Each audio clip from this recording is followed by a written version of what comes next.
maybe they can't work anymore because now they have to watch their kid at home, or they've lost their job, or whatever the circumstances. We feel like we're really doing, a good service to kids and adults out there.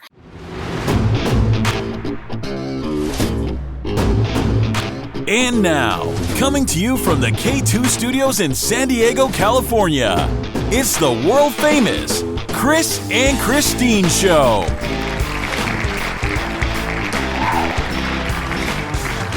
Hey, what's happening, everybody? How are you doing out there today? Thank you for listening, and I am Chris. And I'm Christine, and welcome to the 75th episode of the Chris and Christine Show. Yes, the number 75th episode. We are 3/4 of a way through this podcast adventure. What, are we going to end at 100?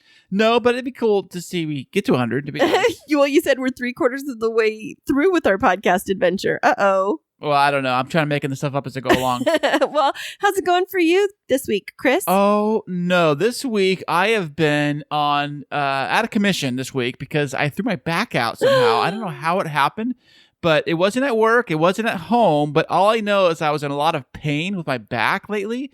And then all of a sudden, I woke up one morning and my back was just killing me. Like, I couldn't even move. It was so sore. So we rushed me to the emergency room, a.k.a. the urgent care doctor's office. And they put me on emergency room. Well, it was an emergency to me. Mm-hmm. So they put me in a wheelchair and took me inside the clinic. And then they put me on this area. They did my vitals, check my blood pressure, all that fun stuff. And then they decided to do an x-ray on my back. So, and what did it show? That you're an old man? It did. It did. So he wheeled me over to the x-ray machine, and I go onto this x-ray table. It's this flat, metal table. And I ask him, do I have to, take all the stuff out of my pockets, metal in the x-ray machine? He said, no, leave it all in there. I said, you sure? Yeah. But can you move your shirt a little bit or move your pants a little bit so we can see your spine better? Ooh. So I lay on the thing on my back. And that really, really hurt because my back was in pain and I'm on this solid surface and uncomfortable spot. So they did the x-ray thing and then they had me flip over my side. Now that really, really hurt. Like the turning motion? Oh, yes. Oh, man. So the turning motion hurt really bad. I was laying on my side, so they take a picture of that. Then they had me flip over on the other side to take a picture of that side. And I was so much pain. And so I got back in the wheelchair and they wheeled me back across the hall to my other room they had me sitting in. And then the doctor said, I'm old as dirt, so what do you expect? Did he say you have the back of a 90-year-old? Pretty much. He says, Grandpa Chris, what are you doing here? He's like, you're only how old? What? I know. No, I think he said my muscles are, what did he say? They were messed up or something. Were they spasmed or inflamed or something like that? Yes, a little bit of everything, a cocktail of all that stuff. Yeah, but nothing with the bones themselves. No, you didn't have any slip discs or anything. He said it looked okay. Oh, yeah. But it doesn't mean something could not be wrong inside there from their perspective or something like that, he said. So from what he can tell, it does not look like any fractures or anything like that. Just all muscle-related tissue stuff. That's good that it wasn't more serious, but you were home all week. And why is that? Why can't you work with your back like that? Well, because one, it hurts. I mean, come on, No, I'm just asking. Well, it hurts really bad when I would move it and sleep, and they put me on a special medication, 2 medications they put me on, muscle relaxers and pain medicine. Mm-hmm. And that's supposed to relax the muscles in my body, my back, so that it kind of loosens them up a little bit to kind of get them back together. It's as if my muscles are a piece of gum and someone just squished it together and packed it into that makes sense. Like the back of a Lego brick or something. Yeah. And now they want to be all nice and loose and flexible. So now it's all tight and yucky. So that's my understanding of it. And basically, according to Dr. Chris. Dr. Chris, right. So now what they're trying to do is get my muscles to be more relaxed so that they can be more loose, so that they're not all tightened up and all wrecked up. I think my back basically went into a pretzel mode. Yeah, it sounds like it. Now, scale of 1 to 10, how good of a patient are you, with 1 being horrible and 10 being an angel? I'm an 11. Always, baby. For reals. How would you assess your kindness as a patient? Oh, I was very, very kind. I was okay, who am I fooling here? Okay. I was a 1, all right? Are you sure? Yes, I'm Because sure. are you sure you weren't like below that? Yeah, maybe. Like a negative 12? Oh, it hurt so bad, though. You know, I know. I could barely walk, and my back was killing me. I still feel pain today. It's a week later, and it still hurts, but not as bad. It's getting a little bit better. Yeah. The medication they gave me did work, and I was able to loosen the muscles up, and I could walk around and jump around a little more than I used to be able to do. Well, it was definitely hard having you down for the count, especially at the beginning of the week when you were really in bad shape because, as you said, you were in a lot of pain, and when you are in a lot of pain, the whole household feels the pain. Feel my wrath. I'm just kind of like sharing the love, I say, well, I don't want to feel this pain all alone. You guys got to get to experience it too. Ooh, it was hard, and there was a couple days when you really couldn't get out of bed very much because you were, well, first of all, the medicine made you super sleepy, like a little, did I like sleep? a koala. You know what? You were like a koala because koalas are cute, but they're actually vicious when they're awake. And so I really would characterize you. If you were a spirit animal over the last week, you would have been a koala. Probably. Yeah, the medication they gave me really knocked me out. Like the first day, I think I slept for like 13 hours at night or something like that. Yeah, a lot. You barely got out of bed. And then you were a little bit, what's the word? Not demanding, but demanding. Me? No way, man. No way. But I would hope that I was a pretty decent caretaker for you. You were, baby. Christine is an angel when it comes to taking care of. If you guys are sick and Christine is in your presence, she will take care of you spectacularly. Oh, that's very sweet of you, but please stop getting sick. I'm trying. I can't help it. The sickness loves me, I guess. But I don't know what you call this being sick. It's more like it's injury. Injury, yeah. And the funny thing is, I don't even know how it even happened. I think I slept wrong. I thought it was when it got really cold. The cold weather kind of like does weird things with your muscles. This is what happens when you get old. Or that it could be it. I like I don't know. I did not like do any crazy exercises or any crazy movements. Yeah, when I've thrown my back out before, it wasn't from anything dramatic. It was like I woke up one day and then all of a sudden everything was a mess. And I remember when I was up at my parents' house for a weekend taking care of Zeke, and I woke up on, I think it was on a Sunday morning, and I had thrown my back out and I didn't know how I was going to be able to drive home the 6 hours, and I had to be on muscle relaxers, but I was in so much pain, like it hurt to even breathe because it was stressing those muscles specifically. And so like when you were going through it, I was trying to be very, very nice because I know firsthand how that feels. And so it's not like I'm just taking care of you and see you in pain. It's like I was feeling it with you and like having empathy and like sympathy and just wishing I could fix it for you. Oh, thanks, babe. Hey, did you see my back muscles, how they were like swollen? My lower back area. It looked like you had little tangerines there because it was gross. Like I'm just saying because the muscles were balled up. Yeah, they were all tensed up and balled up and swolled up and everything. So it was pretty nasty stuff. But you're really funny when you get sick or injured. You keep messing with that area. So you kept what do you mean messing with my area? You kept like trying to get the little electric massager that's like for your back. And you're like, if I turn it on higher, maybe it'll get it worked out faster. Or maybe I can push on it myself. I don't think that worked out too well. I think exactly because you made your muscles angry, honey. Yeah, that's what you always keep telling me. They're angry at me. Yeah. Why is everybody angry at me all the time? My goodness. I'm trying to have a good time here. You know what I'm saying? Yeah. Well, I'm glad you're on the road to recovery. And it definitely did make a little bit of a challenging week for me to be able to navigate everything. And having to have you out of commission because you weren't allowed to drive when you had your muscle relaxers meant that I had to figure out how to get kids back and forth from school and make all of your meals on top of working and school.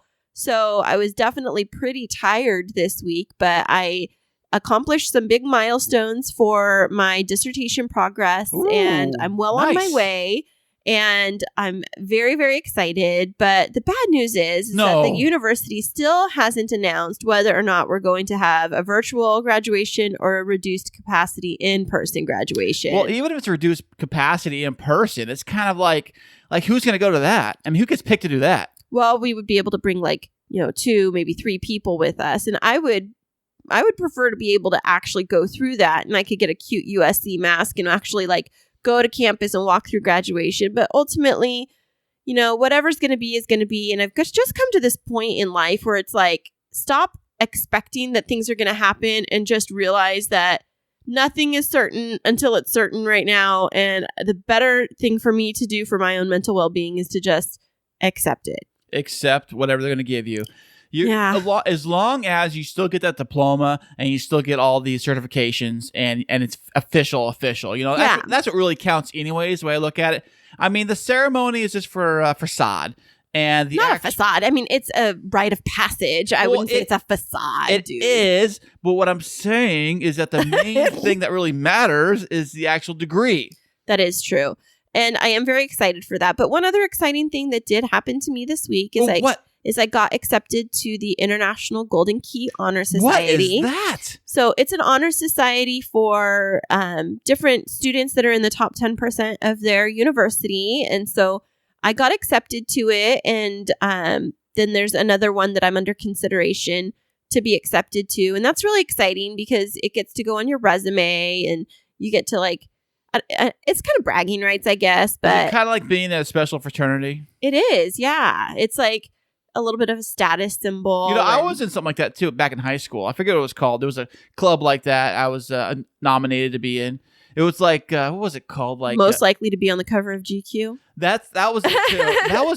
I got that back-to-back years on that one. But no, there was another one. It was about something like top something high school kids. Who's who among American high school students? That's the one. Yeah. Were you in that too? I was. And I was in the who's who for teachers too. I got nominated. So I had a copy of that somewhere now that you mention it, but I think it's in storage. But anyways, it's definitely been an eventful week around the Chris and Christine household. And adding to that, we had a great interview this week with a great guest, right, Chris? Yes, we did. Hey, listen up, everybody. If you guys have kids that are in school right now, you're probably doing the home schooling from home, I bet. Or the distance learning, yeah. Is that what it's called? Distance learning? Mm-hmm. And you kids are probably have, those Chromebooks or the iPads that the schools give to the kids to take home so they can do the homeschooling type of stuff. Right. But what do you do if your kid breaks one of those things? Cha-ching, cha-ching, right? Well, coming up next, we have the CEO of the insurance company that will cover your kids' broken school devices. And we will have her on the show right after this. Hey there, K2 crew. We love having you as our loyal listeners. To keep up to date with what's happening behind the scenes, check us out on social media. Yeah, you can find us on Instagram and Twitter.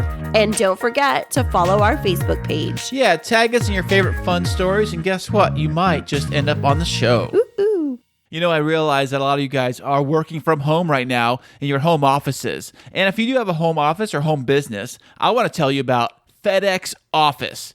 If you're just starting or having been running your company for generations, FedEx Office gives you the best way to print marketing materials, posters, signage, graphics, and so much more. With FedEx creating, editing, saving, and ordering, the orders are fast and easy.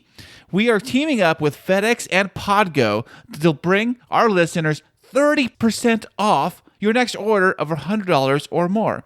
You got to go to podgo.co/FedEx. That's podgo.co/FedEx for 30% off that next order. FedEx, the world on time. And welcome back, everybody. Today we have another fabulous VIP guest. She is a CEO of the company School Device Coverage. Welcome to the show, Bliss Landon. Thank you. Thank you so much for having me on your show. Oh, we are so excited for you to be here. Hey, Bliss, how you doing today? Good. How are you guys? We're doing great. It's just this wind has kind of been crazy and the weather. I'm feeling a little bit allergy-like. How about you? Me too. Definitely. Yeah. I mean, I guess it's the price of the what is it? The sunshine tax that they call it in Southern California. I guess. Along with all the other taxes. Yeah. Are you also in the Southern California region? I am. I'm in Calabasas. So we're probably about 20 minutes inland from Malibu to give you a reference? Ooh, Calabasas, the land of the Kardashians. Yes. So our office is actually in Agora Hills, but right next door is Calabasas. That's where I live. So I live and work very close to each other, and that's where the Kardashians live. Yes, I see them all the time. Are you guys like BFFs, the best friends now? You guys have like each other's house for dinner? That'd be no. No. I know where their houses are, but I don't go there. I'm not invited. Oh, man. Well, we would invite you over, FYI, because you sound nice. Thank you so much. I would invite you over too. Oh, thanks. So you live in Southern California, and we know that you're a CEO, but why don't you tell us a little bit about your background and who you are? Well, I went to San Diego State University. Yes. I graduated from there. I love San Diego. And I actually decided that I wanted to be a lawyer. I wanted to go to law school. So I had taken the LSAT and waiting for my test results. My dad had a third-party logistics company, and they kind of got into the small package, arena that's out there. And, with the UPS and FedEx, and started dealing with those carriers and not just big trucking companies and truckloads. And they came across a competitor that's been in business as long as I've been alive. And my dad tried to work a deal with them to sell their insurance. And they said, you can sell it, but we're not going to partner with you, financially or in any way. So they weren't, very compliant in that way. So as I was waiting for my test scores, my dad said, hey, why don't you come and sell this insurance program? We're having a really hard time getting it off the ground. I was able to get my own policy and do my own thing, but I don't have anybody to sell it. So I came in and I, did a lot of research and found where I could provide shipping insurance. So I insured products or insured commodities that were shipped through UPS, FedEx, the post office, anything that goes from point A to point B. And I would provide insurance at a discount. So all of the carriers, they insure packages, but their insurance is very expensive and they don't give volume discounts. So I looked for the companies out there that were shipping, widgets, for example, and they're shipping 100 to 500 of them a day, and they're going all over the country. I could give them a really good deal on insurance, so they would still ship with the carrier, but insure with my company at a discount. So I did that for a very long time, and that's been a very successful company. It's called U-PIC, U-PIC Insurance Services, and that's been a very successful company that we've had for 31 years. Oh, wow. Yeah. And then just about 5 years ago, we got the opportunity to insure school-issued devices to kids, so K through 12. A friend of mine, her name is Michelle. We've been friends since we were 5 years old. Oh, wow. She started working for me, and she got on a Postal Council committee through the United States Postal Service. And she was at a meeting, and a superintendent at a school district said, do you guys offer insurance for school-issued devices to kids? And she said, no, but I think we could do it. And that's how it started. And we just built this program from scratch. And it has taken off tremendously, especially over the past year. And that's kind of how School Device came to be. Wow. So now, is this a separate company from the U-PIC company? No, it is a division of the U-PIC insurance company. So it's a division of U-PIC Insurance, and we call it School Device Coverage. So it's like powered by the parent company. Okay. Hey, okay. When you say school device coverage, are you talking about devices that are in the actual school offices, in office buildings, or student-related devices? No, school-issued devices to the kids, to the students. Oh. We do some teacher-issued devices. A lot of times the districts will want coverage for the teachers as well, but it's the laptops, Chromebooks, iPads. It's all those devices that the kids are issued at the beginning of school, and they use that as their learning device for the year. So whether they bring it home, which they're home right now, or they take it to school, we insure those devices. Okay, got it. So our two littlest ones are at a school. It's a computer science magnet program. And so all along, they've had Chromebooks that they bring home, and they get checked out every year, and we get a form to purchase insurance. And before Chris and I got married, each year that comes home, and I didn't know that the kids didn't have insurance coverage. I didn't even know that it was like a real thing. I thought like, okay, kiddos bring home a computer, and if something happens to it, the district just fixes it because it's part of like, it's basically like a textbook. If your textbook gets ruined, you have to like, in California, we have, it's called Williams compliance, where a student has to have access to their textbooks. So I just thought, well, a computer's basically that. So if it gets broken, I don't have to pay for it. Wrong. Wrong. Yeah. Big fat wrong. Yeah, what happened to Mason's computer? What did he do? Why don't you say it, Chris? Okay, well, he took his the little keys off the keyboard. He lost like 4 keys. He's like, well, I don't use those anyways. I just use the mouse. It's like, well, you're going to need those keys eventually. He's 8. So he thought that it was fun to just pick off these little keys because he figured out that they could still function with the little sensor underneath it.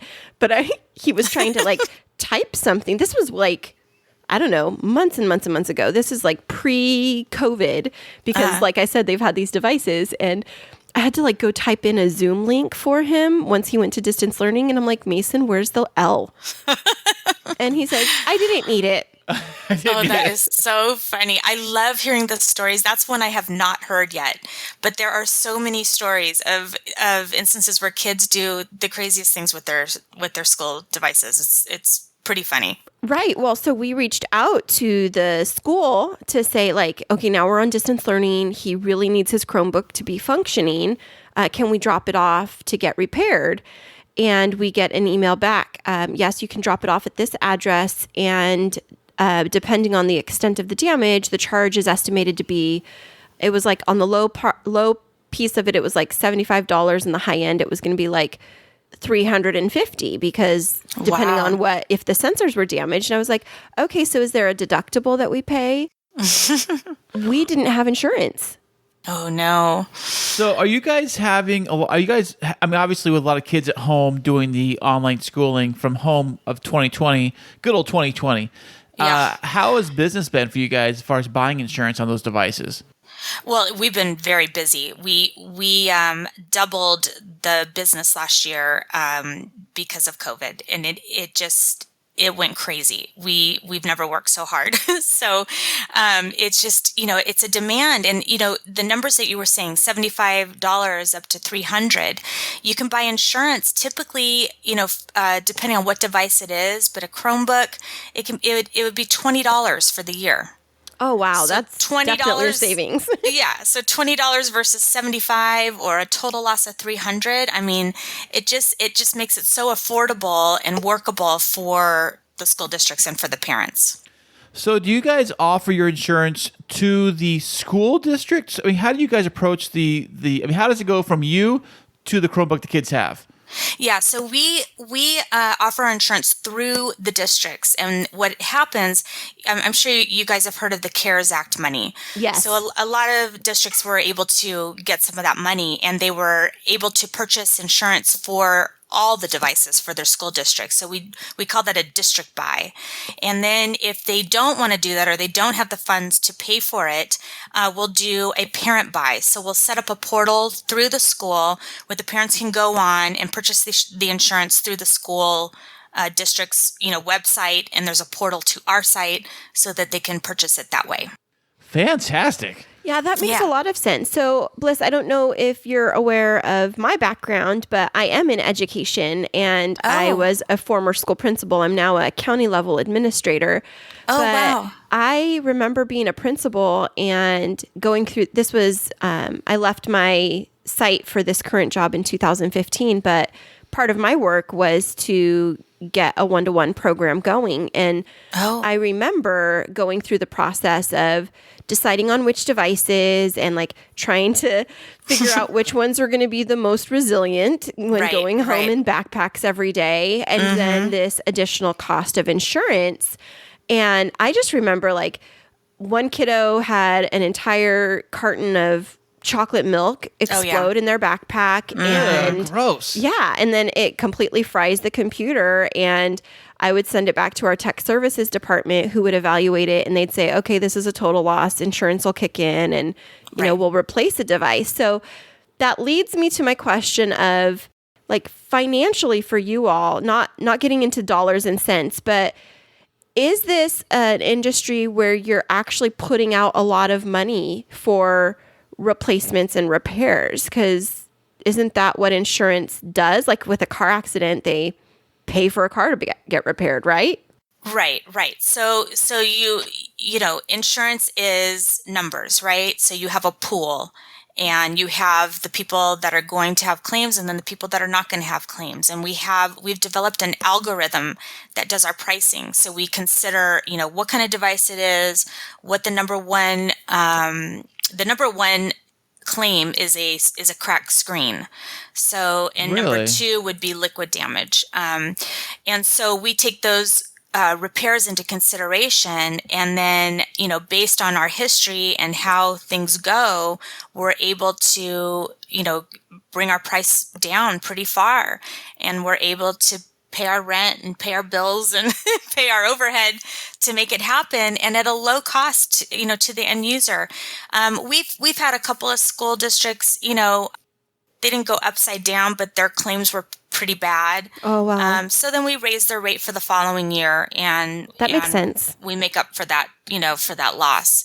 But no, insurance is a great business because it, you know, you're pooling groups of people together to get the premium up, knowing what the claims are going to probably come in at, so that you can, you know, manage the business that way. Does that make sense? Yeah, absolutely. So it sounds like there is a lot of like analysis and mathematics, and you mentioned algorithms. So yes, not giving away any of your trade secrets, but what is the brains behind your operation? Do you have analysts? Do you have mathematicians working for you? Like, how does that all work? That's so funny that you asked that, because we are actually going to be hiring a data analyst very soon because we have so much of it.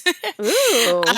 So that is not something that we've done, you know, lately. We have a really great IT department. So anything that we want to look at, any area of our business, you know, on the U-PIC side, you know, we want to look at what commodity has the most claims, and then on the school device coverage side, we want to see what device has the most claims. You know what? So it really depends on what the item is that's being insured, and we have that data based on, you know, what the customer looks like, you know, if it's a business to business type customer or that's on the U-PIC side, but on school device, this is all the parents are involved on the parent buy, and then the school district is a school district side, and there's different algorithms for both. There's different analysis for both kinds of products based on what happens with them.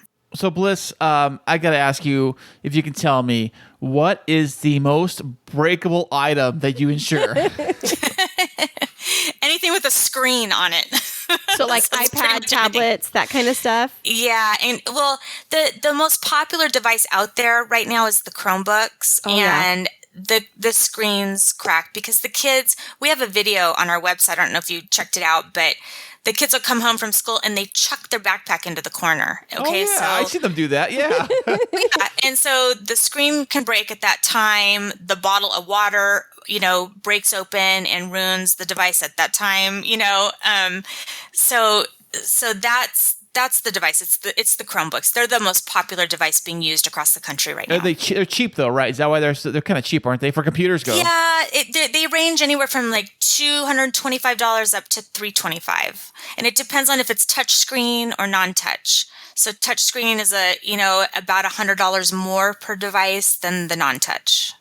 So Chris and I were wondering, Bliss, because you mentioned like school device coverage, and I was looking at your website.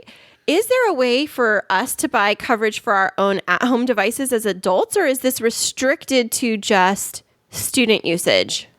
So that's a really good question. We are building that out right now, and we will have that product that we're going to call that tech device coverage. Mm-hmm. So we are building that out right as we speak, and we will, let the world know when it's ready. Well, I love that idea. I have an MacBook that I just purchased, and it's so cute, and it's pink, and it was very expensive. It's so cute, adorable. It's so adorable. I say pink, but it's rose gold, and Nice. I love that little nugget of a computer. It's so helpful, and I have like the Apple Care on it, which is very expensive, and I've thought about like what happens if outside of whatever their coverage is, something happens to my cutesy little computer that has my doctoral dissertation on it, and how am I going to be able to continue to do my work? And then Chris and I have talked about like our podcasting computer here at home. Like, is there a program? Oh, this old dinosaur you mean over here? Yeah, but we want to get a new computer, but then we go back to this thought of, and what happens if somebody breaks in, or what happens if, water spills on it? I don't know if there's a real company that's emerged in that space yet. There really isn't. And so we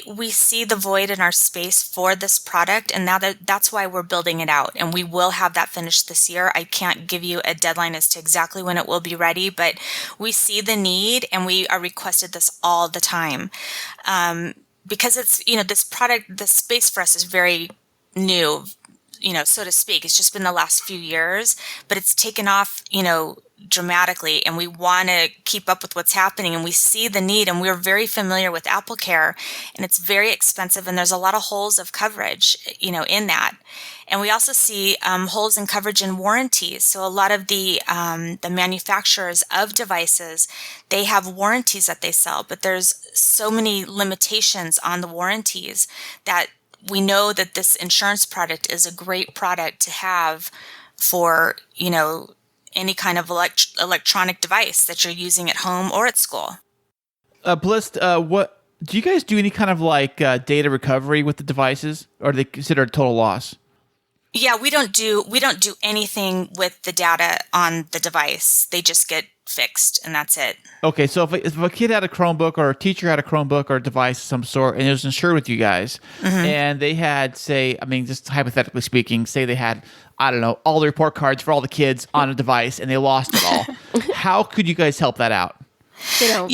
We don't do that, but I think that would be something that the school would have to work out and be in control of, because we don't want to be responsible for data on devices. Yeah, that makes so much sense, especially when you're dealing with student personally identifiable information that gets into a whole different space of data privacy. Oh, yeah, exactly. And liability.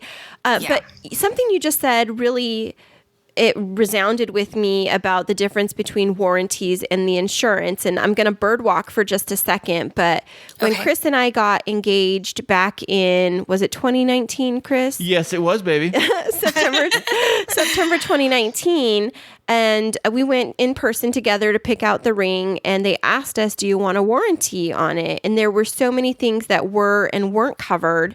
And then we got engaged, and then I happened to be at a work meeting the next day and was showing off my ring. And one of my male colleagues said, well, did you get insurance on your ring? And I thought, well, no, because I thought homeowners insurance will cover if it gets stolen. And he explained the difference between a warranty and like jewelry insurance. And so Chris and I opted to get insurance versus a warranty, and it's so inexpensive compared to the warranty, and it covers so much more. So it would make sense that that school districts would want to get supplemental insurance for their devices versus just going for a warranty. And then, as you build out this space, that individuals might want to actually purchase it for their home computers.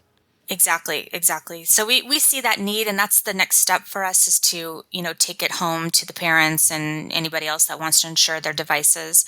Another really important part of what we do, or the coverage that we provide, is that the insurance is transferable. So let's say that your kid, breaks their device at school and they get a loaner device. Well, the insurance transfers to the loaner device until you get the original device repaired. So that's really important to know too. So you're always covered, and a warranty won't do that. There's no transferability with a warranty. Okay. And then a lot of the warranties too, they have limited claims. We have unlimited claims. So you could break it a million times as you want and you still get to fix it? Well, yeah, we might think you have a problem if you keep breaking it over and over again. We might have to investigate that. But yeah, and then they also, many warranties, they don't cover loss and theft. And we do have some school districts where that's all they purchase is loss and theft. Oh, yeah. Because it's very inexpensive. We have a school that we do, and it's $15 for loss and theft. And that's what their main concern is because of, where they're located. And so we're able to customize the insurance depending on what the needs are of the school district. Well, that's a fantastic approach and definitely very thoughtful on the behalf of the districts. But I wanted to switch gears just a little bit, Bliss, away from the specifics of your company, and I wanted to ask you about you.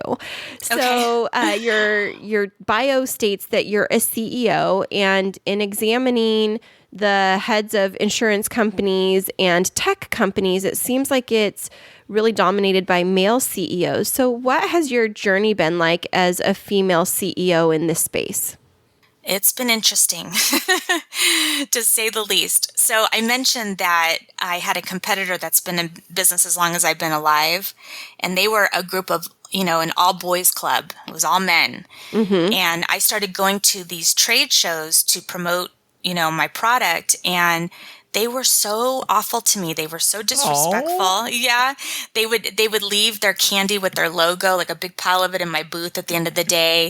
If I had to take an elevator and they needed an elevator at the same time, they wouldn't get on with me. So they were very disrespectful. I don't know if it's just because I was a competitor coming into their space, or it was also because I was a woman competitor coming into their space. It could have been both, a little bit of both. Yeah, it could have been a little bit of both. Yeah, I don't know. But the good part of being a woman in an all, male-dominated industry was that you stuck out. So, right. You could get the attention of a man to come and talk to you. They might want to talk to you more than they might want to talk to the man that's in the booth next to you. Yeah, that makes sense. Right? Mm-hmm. Yeah, because women are not to stereotype, but sometimes we're seen as more welcoming and nurturing and we're smiling inviting. And we're a little more engaging. Maybe, we're more friendly sometimes. I don't know. Yeah. It appeared that way. So as you've encountered some of those biases, whether it was from a competitive side or a gender-based side, how has that influenced how you approach leading your organization? Well, that's a hard question. I don't know exactly what to say about that. I mean, other than because I'm a woman, I get opportunities, to do business with other companies where that's a requirement for them. We even have school districts that say that they need to, be open to female owned businesses. Right. And so I seek out those opportunities, also. Mm-hmm. I don't know. I that's a hard one. Yeah, no, that's okay. I just was wondering because in some of my schoolwork, one of the things that I started out studying was the journey of women CEOs in trying to kind of create their own niche within the industry. And it could seem like it could be very difficult to make a name for yourself. Again, not to stereotype, but I hear things about like women feeling like they're not taken seriously, but I was wondering what the benefits were. And it sounds like because of a lot of diversity initiatives and school districts being more conscious of that it might actually have created more of an open door than a glass ceiling.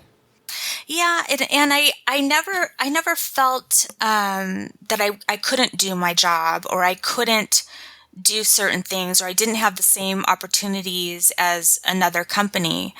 So I never felt that way, but that might just be my own, determination to be successful in this space. I don't know. My dad was my mentor and my biggest supporter and really guided me through, just growing the business and business decisions. And whenever I felt I needed a male next to me, I'd bring him in, Oh, yeah. So, and sometimes you do feel that way, like you said, to be taken seriously. And I was very young when I started working. I was 22 years old when I started the business. So, Oh, wow. I don't think I was taken very seriously, although I was very determined, very focused, and I worked my butt off. But not everybody knew that from the outside. They don't know your work ethic. They just see you at a show for a couple of days, and then that's it. Right. But I did get into some situations where I would tell my dad, I said, you know what, I need the big man to come with me to this meeting, just to give credibility, authority, a male figure and a male, I deal with, shipping managers on the U-PIC side, and then on the school side, there's a lot of women, female principals and things, Right. but we're dealing with technical departments. Those are mostly male. We don't come across a lot of females in setting up, if we're dealing with the, technical director of a school. Right.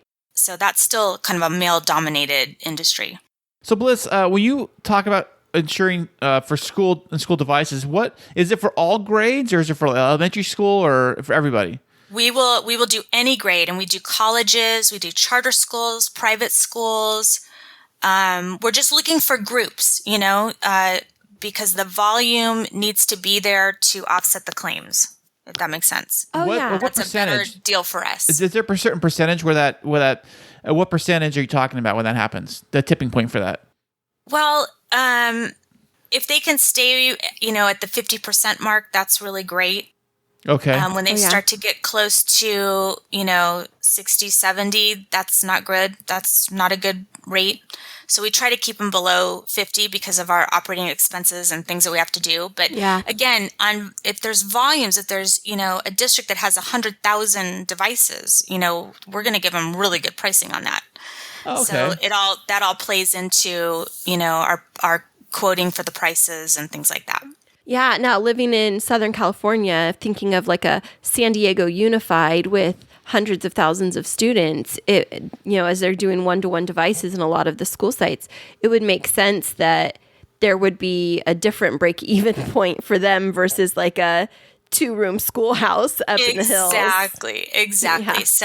Yeah. So even though we want the percentage to remain the same for any, size school district, the premium is going to be lower for a larger school district. Do you find that like what is if you have, like, say 100,000 devices out there that you're insuring, of those 100,000 devices, what percentage do you think of those devices gets claimed on for damage?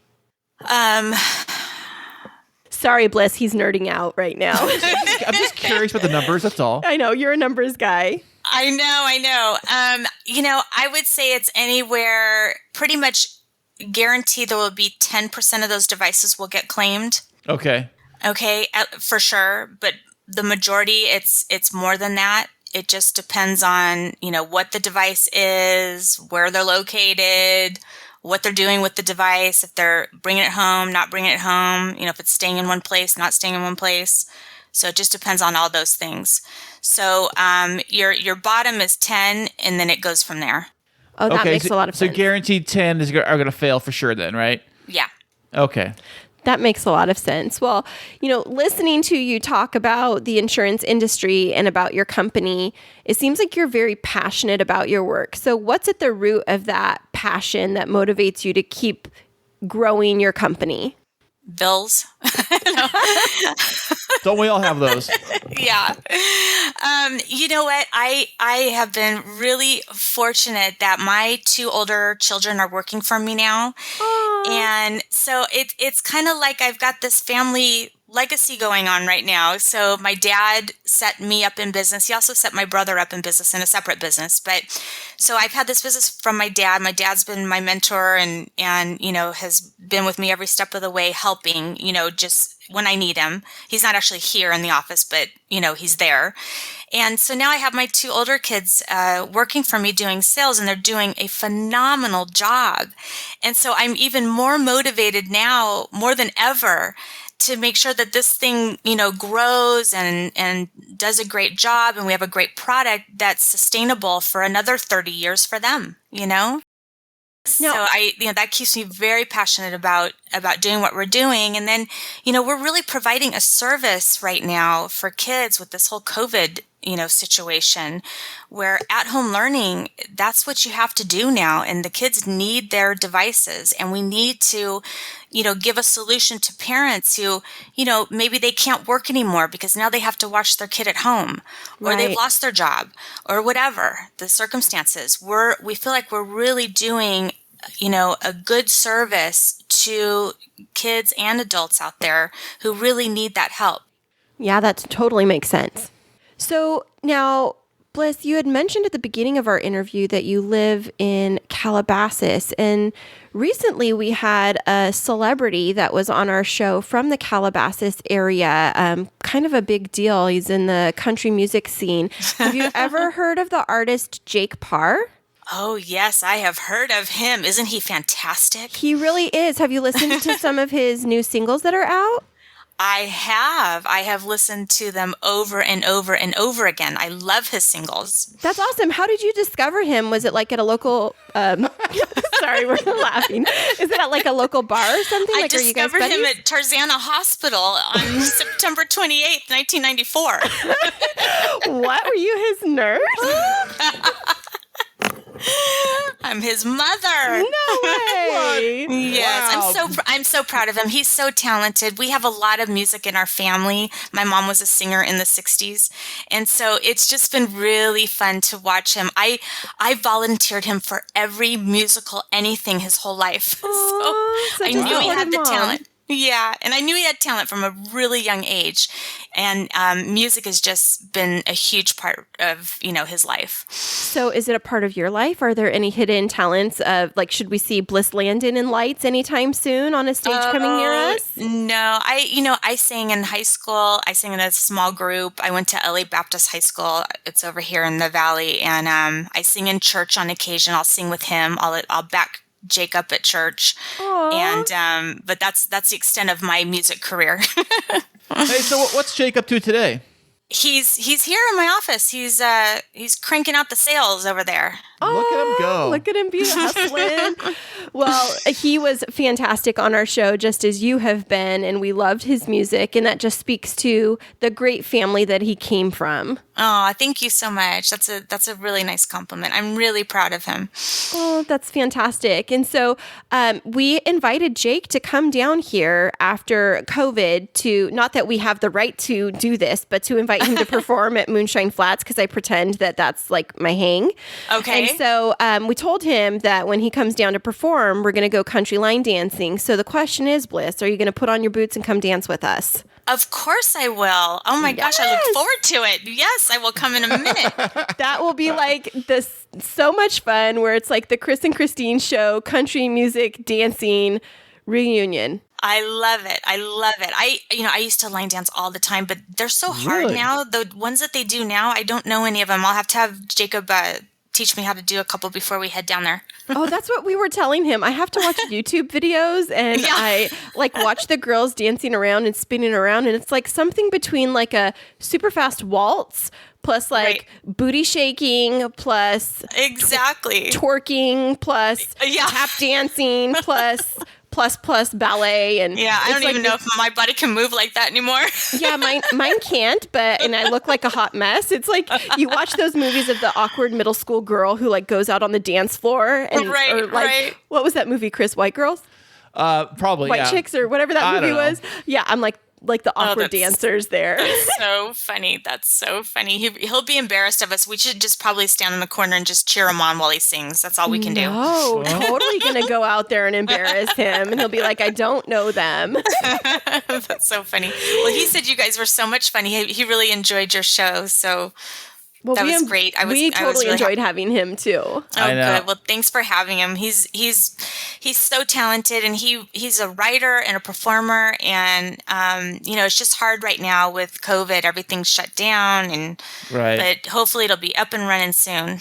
Yeah, but what's amazing is that even though the music industry has kind of come to a pause, the insurance industry hasn't. And if anything, it sounds like you and your company are well positioned to not just keep growing right now, but that you have some great growth strategy coming up in the future. And so it sounds like we're going to hear some more great things coming out of your company, and maybe we'll see Bliss Landon on the front of the Fortune 500 magazine for Sounds something coming soon. fantastic. Sounds fantastic. Yeah, we're working really hard, and we're hiring more people. We have to move into a bigger building. Like we really took a huge growth spurt last year. So we're really excited. Yeah. So we're very blessed. We're very excited about all the things happening here. Can you, I don't know if you can say this or not, but can you say how many different states you guys are insuring for schools?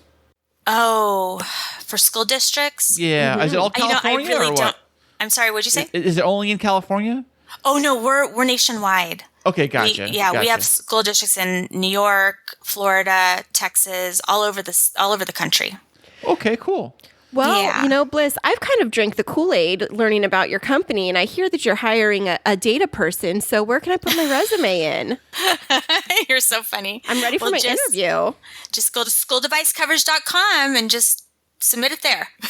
Awesome. Well, for all of our listeners today, we hope that Bliss has helped you to understand what the implications are for not insuring your child's device if it's not provided by your school district. And schooldevicecoverage.com is the website. Is that correct, Bliss? Yes, that's the website. Yeah. Awesome. And what I've loved so much is getting to know you and your story. And I feel like anytime I get to know more about a company and their heart and their passion, it helps me be more invested in their product. And so for all of our listeners out there, we hope that you felt the same and connected with Bliss and her story. And we'll look up schooldevicecoverage.com to ensure that your child's device is well cared for. Right, Chris? Absolutely. Don't break it. Don't break it. Keep the chocolate milk away. Well, actually, maybe they should break it. Give Bliss some extra business. There you go. Yeah. So, Bliss, is there anything that you'd like to leave our listeners with before we wrap it up for today? Well, if there's anybody out there who thinks this is a great product for their student, call their district and tell them that you want insurance. Give us our name and we'll set it up. We're here for you. That's fantastic. Well, thanks so much for being on the show with us today, Bliss. Thank you. Thank you so much. So nice to talk to you guys. The Podbreed Network is strictly for the small podcasts that are up and coming in the vast world of podcasting. Podbreed is made up of many diverse podcasts coming together to achieve the same goal of being the best damn podcast network on the planet. Find out more at podbreed.com. Well, that was a super interesting interview, Chris. Yes, it was. Learning the insurance side of stuff with kids' school electronics. Yeah, absolutely. And hearing about Bliss's journey to become a CEO and coming up with these outside of the box ideas, it's just very admirable. Yes, it sure is. Our little kids, they've got their devices yeah. and they always have these Chromebooks and other things like that. And they keep breaking them, or I hope they don't break them, because they throw them in the backpacks and they throw them on the floor and they just toss them and whatever, But you always kind of think if those things break, who fixes that stuff, Right, because one of the kiddos' iPhones just broke recently and we didn't have device coverage on it. Wait a second. What? Who broke a phone? Oh, don't act like that. You know who broke the phone. But one of the iPhones broke recently and we didn't have the device coverage on it through the phone company. And so we had to find somebody to fix it. It cost $165 out of our pocket. I know. And imagine if we could have just, paid for coverage through Apple Care, like I had suggested when we got the phone. It would have covered it. I got a question. You have that brand new, beautiful Mac computer. Is it got the Apple Care on it? Yes, it does. Okay, just checking. Yep, I do. I take care of that for my devices because I'm that person that thinks I'd rather have the insurance than be caught without it. But I also get insurance on weird things like trips and travel and stuff like that because you never want to be caught where you can't get a refund. And part of that reminds me of our wedding stuff when we didn't have wedding insurance on everything and had to cancel it in Hawaii. What is wedding insurance? You can get wedding insurance where if we get divorced, we're insured? No. If when we were planning our wedding if we could have gotten insurance that if something would have happened while we were planning it and that resulted in us having to cancel it, like a pandemic, we would have got our money back from the insurance company. Wait, didn't we get that from the hotels and everybody? Well, they refunded it, but we didn't get them from everybody. We would have been able to get 100% back of our money. How much are we out still on this wedding from Hawaii? I think like $2,250.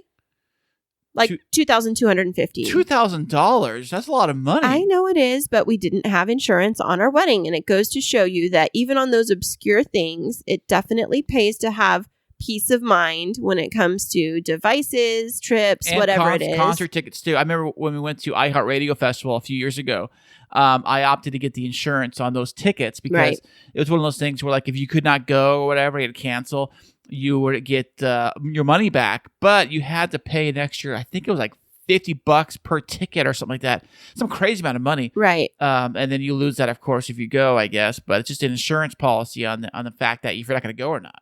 Right. But it does give you peace of mind where it's like, okay, I can buy this. And I know that if something comes up that I'm not going to be able to go, then I have a plan for how I'm going to not be out all this money. Right. It also depends on the price of the object, too. Like, I think I was at Best Buy one time and they're trying to sell me. They always try to sell you insurance plans on everything you buy, you know.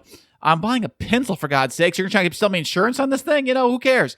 But like anything electronic wise, it's probably, I would look at it like this. It's like anything that's less than $100, right, that you're buying electronic wise, I would say forget the insurance on it because the insurance is probably going to be, I don't know, $30-$40 or whatever, you know? And now you're talking, I mean, it's out, this mathematically doesn't add up. Right. So I would just chuck the thing that breaks for like, say, $50 toy, it breaks and get another one. Right. They do ask you for those protection plans a lot on electronics things or, you know, anything that's like digital in nature where it's like, would you like a protection plan on this for $10? I know that when I was buying the mounting hardware for the boys' bedroom, they asked me if I wanted a protection plan on that. And I think our protection plan's basically insurance or is it more of a warranty? I don't know. Because some stores will tell you that you have X amount of days to return it, right? Right. Unopened or whatever. And some will say if it is open, you can't return it at all. There's special like clauses when it comes to things like that. Yeah.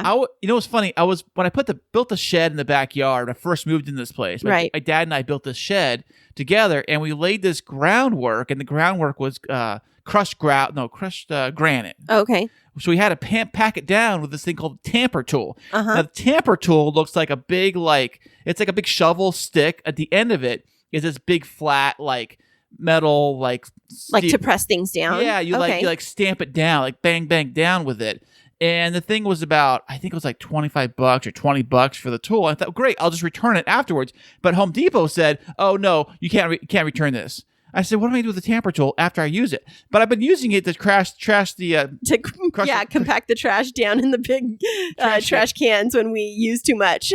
Right. So you did find another use for it. But the funny thing was that they would not let me return it, which I thought was kind of odd. Well, you'd already used it, Chris. Yes, but you think about a tool, especially a specialty tool that you're only going to use once. You don't return it afterwards, Dor. Why not? Get your money back. Oh, come on. It's like me buying a dress for the prom and wearing it for the prom and returning it afterwards. People do that. That is wrong. You got to get the tag and you stick the tag in the back. It's unethical. You hide the tag and then you take it right back. That's gross. That's gross. Well, I'm sure people do it all the time. It's unethical. Okay. If you bought it and you used it and it fulfilled its purpose, then you give it a new life. You don't try and get your money back.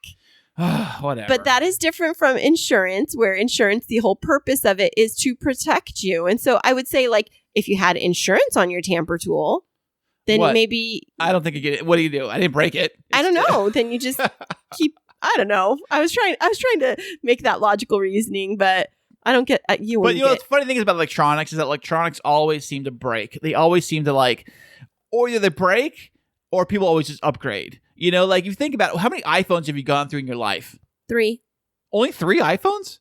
Yep. Get out of here. 4. One of them, so I had an iPhone 7. And before that, what'd you have? Well, hold on. I had an iPhone 7. Before that, I had an iPhone 7. And my iPhone 7, something about it stopped working. There was the volume button wasn't working. I couldn't turn the ringer on and off. That button just wasn't working. So I had Apple Care on it. And so I contacted Apple Care and they sent me a new phone. Well, there you go. And before that, I had an iPhone 7. So you're welcome. No, so you're saying you started an iPhone 7? No, before that, I had like one of the older iPhones, like the little ones. But I waited a long time because I had the little Nokia phone and it was so cute. And I had a little zebra cover on it and I loved it. Wow, It wasn't the flip one. It was like the little, like the long skinny one that kind of looks like a remote. Oh, yeah. And everybody was getting iPhones and they were like talking about texting, but I loved my little zebra cover on my phone. Of course, because you can't get it anywhere else. They didn't have zebra covers on iPhones yet. No, they didn't. And I liked I am old school where I like to have the click buttons, or I like things to be simple. I don't like change when it comes to my technology. And so even like upgrading my phone recently to the iPhone 12, I waited until they came out with the 12 mini so that it would be the same exact size. And I still don't like that I don't have the little button that I can push that it uses my face. It irritates me. Oh, I know. I shouldn't have done it. I was happier with my 7. Whatever. But you know what? Like, I started my iPhone journey on iPhone 2, which was called iPhone 3G. And then I didn't get one every single year. I skipped a few years. So I'm thinking I've had that one. I had a 4S. Then I had a 5S. But you like to chase the new technology. Not always. I think you get like a high out of it. No, okay. A little bit. But not always. You're always looking for the newest trucks and the newest flashy things. I do. I am on Instagram. If you follow me on Instagram, you'll notice I'll post a lot of like the new truck coming out, the new Ford Raptor they're showing. I love that thing. So the new Roush stuff, and the new Mustang. The new Bronco. New Mustang, the new Z. Oh, yeah. You like new and flashy. I do, but doesn't mean I got to jump onto it right away. Right. But if you like new and flashy, then why wouldn't you insure your stuff? Because is your mentality like, why get insurance? Because if it breaks, I'll just get a new, better something? Right. It forces me to get the next thing. Does that make sense? Oh, well, I could see how you would do that, but you end up spending more money in the long run instead of like taking care of your technology. You take care of your stuff, and then you only upgrade it when you have to. But you're not saying that you do it when you have to. You upgrade it constantly, right? No, I do not. I only upgraded my other phones when I had to. Oh, okay. That made any sense. Yeah, it kind of makes sense. But we do have insurance like on the house and on the cars. And oh, you bet your butt we got insurance on this house. I got a new bathroom and a new air conditioning unit and a new downstairs area. So that's the point. It's like if you don't have it or you have the minimal, then when you need it, you don't have it to lean back on. And so my philosophy has always been plan for the worst case scenario and feel protected with peace of mind. And I think that is the same thing when it comes to covering your own child's device from their school. And if you're not satisfied with that, then, check in with Bliss Landon and her company's school device coverage, and then be on the lookout for the personal device coverage that's going to be coming out in the next year or two. I think that's fantastic. Fantastic. That is awesome. So, babe, you got anything else to wrap this up with?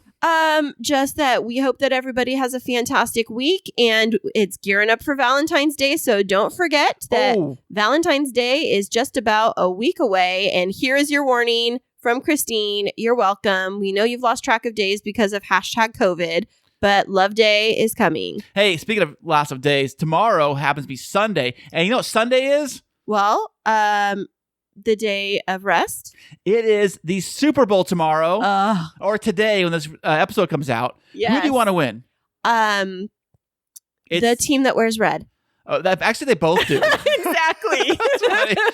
So that's how they're gonna do it. I don't know. I've been seeing all of these like memes and gifs about Mahomes and Tom Brady, and oh my gosh, there was this funny one that this girl did, and it was to like a parody from one of the songs from The Sound of Music, and it was they called it 7 Rings, and it was like her dressed up as him talking about going after 7 rings, and like the first time that he got his first ring, Patrick Mahomes was like 6 years old. Yeah, learning how to write his letters. That's so funny. So tomorrow or today happens to be the Super Bowl, and I know you're probably going to listen to us today because it came out on the Super Bowl. So enjoy the game, and we hope that one of the teams in red wins. Yeah, so I have a question because I know they both wear red. I don't even know the names of the teams in the Super Bowl. Are you kidding me? Is one the Chiefs? Yes. And then the Buccaneers? That's right. Yes! Oh! Hey, did you know that the last time the Buccaneers won a Super Bowl was never? Was here in San Diego? In 1872? No, it was like 1990. No, it was like 2001 or 2. No, it hasn't been in the 2000s. There's no way. Maybe it was 2000. Yeah, but 2002, Are they I the think. pirate team? The Buccaneers are? Yes, they are. They are the pirate And team? the funny thing is they beat the Raiders here in San Diego. Oh, that's funny. That's really funny. It's like the pirate showdown. It was a pirate showdown. It was. So today is Super Bowl Sunday. Enjoy it. And if you want to know more about us, you always go to our website. That is www.chrisandchristineshow.com. And that's Chris and Christine with K's. And we're going to take this out on what's your bet on who's going to win? I think good old Tommy. You can't put good old Tommy Brady. So he's going to bring the 7 rings? I think he is. All right. Well, that's Chris's guess, and we will find out when we're back with you next week. Remember this week that life is too short to wake up in the morning with regret. So love the people who treat you right, forget about the ones who don't, and believe that everything happens for a reason. If you get a chance, take it. If it changes your life, let it. Nobody said that it would be easy. They just promised it would be worth it. Thanks so much for joining us. I'm Chris. And I'm Christine. And until next week, keep moving forward.